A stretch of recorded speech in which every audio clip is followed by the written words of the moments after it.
Mačka skače sa stola. Pas laje na prolaznike. Ana čita knjigu. Brdo je visoko. Sunce sija jako. Nemam vremena za igru. Boja njegove kose je plava. Kupio je kilogram jabuka. Plaši se visine.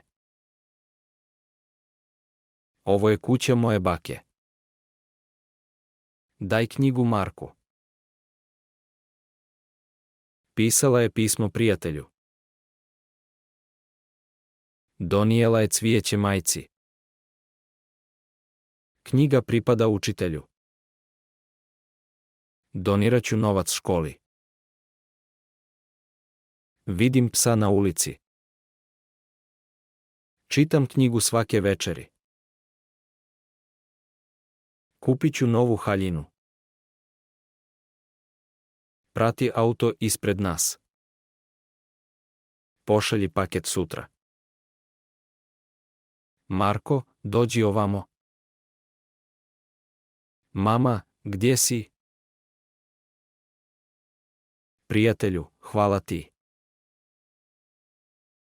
Sestro, pomozi mi.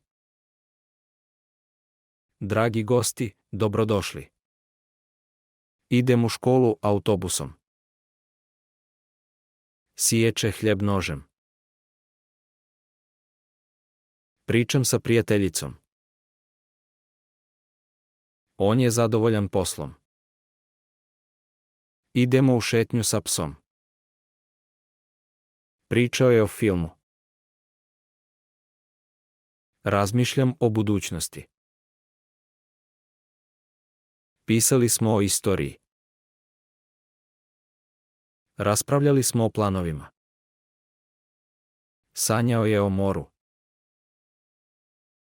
This video provided a detailed overview of cases with example sentences. There will be more videos like this in the future.